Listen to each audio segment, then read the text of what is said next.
wanted many things in my absence, and to convince me, he emptied his purse on the table. Come, father, added Dantès, put this money back in your box, unless neighbor Chatteris wants anything, and in that case it is at his service. No, my boy, no, said Chatteris. I am not in any want. Thank God, my living is suited to my means. Keep your money. Keep it, I say. One never has too much. But at the same time, my boy, I am as much obliged by your offer as if I took advantage of it. It was offered with good will, said Dantès. No doubt, my boy, no doubt. Well, you stand well with him. Moral, I hear, you insinuating dog, you. Moral has always been exceedingly kind to me, replied Dantès. Then you were wrong to refuse to dine with him. What, did you refuse to dine with him? Said old Dantès. And did he invite you to dine? Yes, my dear father, replied Edmond, smiling at his father's astonishment at the excessive honor paid to his son. And why did you refuse, my son? Inquired the old man. That I might the sooner see you again, my dear father, replied the young man. I was most anxious to see you. But it must have vexed him, moral good, worthy man, said Chatteris. And when you are looking forward to be captain, it was wrong to annoy the owner. But I explained to him the cause of my refusal, replied Dantès, and I hope he fully understood it. Yes, but to be captain one must do a little flattery to one's patrons. I hope to be captain without that, said Dantès. So much the better, so much the better. Nothing will give greater pleasure to all your old friends, and I know one down there behind the St. Nicholas Citadel who will not be sorry to hear it. Mercédès, said the old man. Yes, my dear father, and with your permission, now I have seen you, and know you are well and have all you require, I will ask your consent to go and pay a visit to the Catalans. Go, my dear boy, said old Dantès, and heaven bless you and your wife, as it has blessed me and my son. His wife, said Chatteris.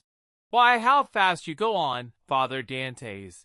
She is not his wife yet, as it seems to me.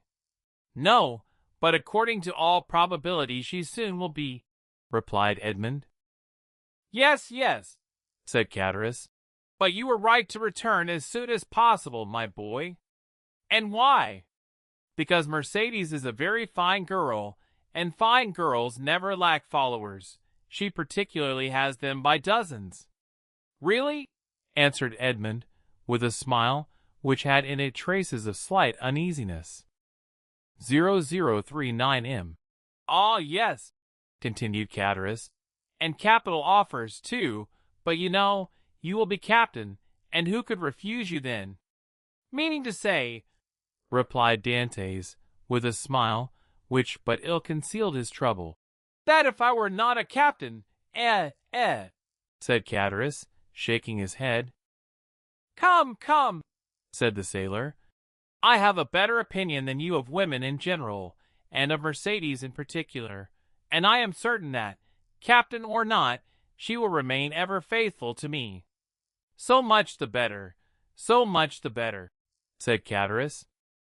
When one is going to be married, there is nothing like implicit confidence. But never mind that, my boy. Go and announce your arrival, and let her know all your hopes and prospects. I will go directly, was Edmond's reply, and, embracing his father, and nodding to Chatteris, he left the apartment.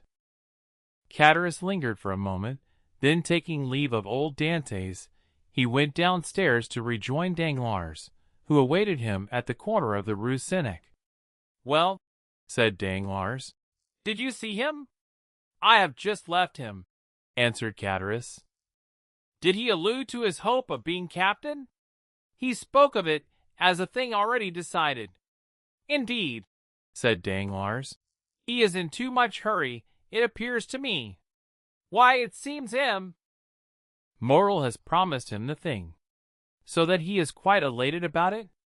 Why, yes, he is actually insolent over the matter, has already offered me his patronage, as if he were a grand personage, and proffered me a loan of money, as though he were a banker, which you refused. Most assuredly, although I might easily have accepted it, for it was I who put into his hands the first silver he ever earned. But now Dantès has no longer any occasion for assistance. He is about to become a captain. Pooh, said Danglars. He is not one yet. Ma foi. It will be as well if he is not, answered Chatteris. For if he should be, there will be really no speaking to him. If we choose, replied Danglars, he will remain what he is, and perhaps become even less than he is. What do you mean? Nothing. I was speaking to myself. And is he still in love with the Catalane?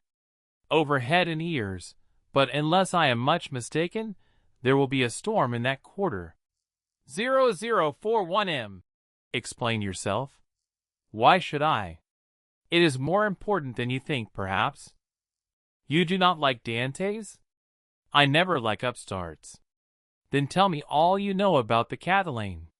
I know nothing for certain, only I have seen things which induce me to believe, as I told you, that the future captain will find some annoyance in the vicinity of the Vieilles infirmaries. What have you seen? Come, tell me.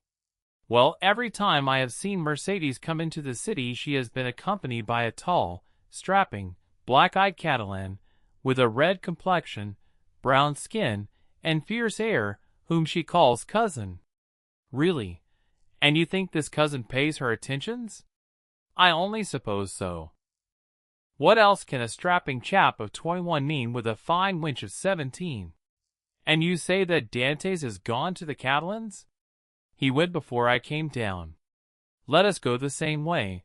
We will stop at La Reserve, and we can drink a glass of La Malgue, whilst we wait for news. Come along, said Chatteris, but you paid the score.